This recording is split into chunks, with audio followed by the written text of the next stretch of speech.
What's going on, Torero fans? I'm Ben Pearson, and welcome to the latest edition of Behind the Cape, presented by Toyota. Torero football team has a big game this weekend at Harvard, and we're here with their star receivers, Reggie and Brandon White. Brandon, last year against Harvard, you had a huge game. What was it you saw in their defense that led you to have so many catches?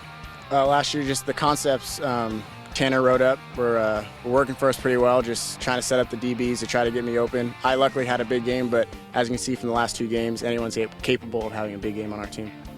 And last year against Harvard, you guys really aired it out. Mason Mills set a school record for pass attempts. Was it something in their defense which led you to throwing the ball so much last year? They were real big up front. We were still real young. We had some injuries up front, some young guys in there starting. But this year we have a lot more experience up front. I think we're a lot bigger and stronger up front. So I think we'll have a lot more success in the run game, which will, help us out this year. All right, coming off a bye week, so you have an extra week of practice. Brandon, how does that help you just getting that extra rest and 2 weeks to prepare for such a big game? It gives us time to rest up, heal up a little bit, and a little more time to go against one-on-ones to get a little better and just get the concepts down a little better. All right, now you guys, obviously two good receivers. You have another good one in Sam Hoekstra. Reggie, you're leading the team in catches, but how does having people like Brandon and Sam help you get open? Well, the luxury of having three, number one receivers is that, they can't key on anybody. And anytime you get a one-on-one matchup, Mason's taking it. If I'm matched up one-on-one, Brandon's one-on-one, Hoki's one-on-one, Mason's comfortable with each one of us, winning a one-on-one battle.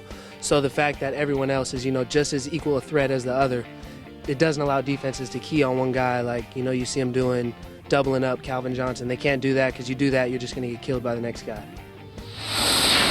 All right, we're here with head coach Dale Lindsay. With the bye week last week, you've had 2 weeks to prepare for Harvard. What have you been liking in practice the last few weeks?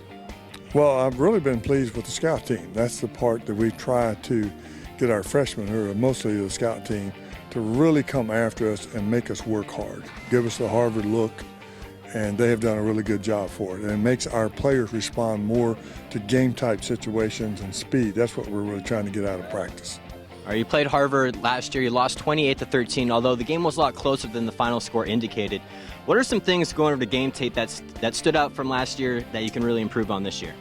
Well, I think we were holding our own for quite some time, and what I remember about the game last year, there was a penalty that changed what should have been a field goal for Harvard into a touchdown.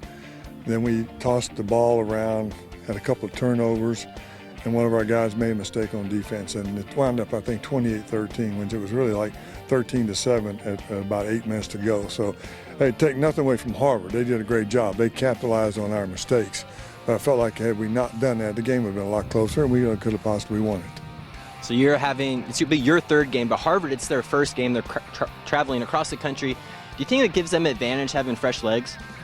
Well, I don't know if they're any fresher than we are. We sort of scaled back last week. We have tried not to, at any time this year, including training camp, to leave our game on the field and to have our legs gone. We are trying to get to the game with a fresh set of legs, a lot of gas in our tank. That's what we're looking for.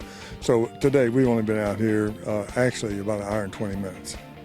All right, so far this season, you've really rotated your running backs in the backfield. Is that something we can continue to see come Saturday? Yeah, I think so. I mean, each guy has a little something different than the other guy. And, of course, we would love to have Dallas Kessman here, but he had a surgery last week, and he unfortunately is out for the year. But our running backs are all a little bit different. We got two little ones that can scatter all over the place. We got two bigger ones that are more power runners. So we try to use them and do what they can do. All right, thanks, Coach.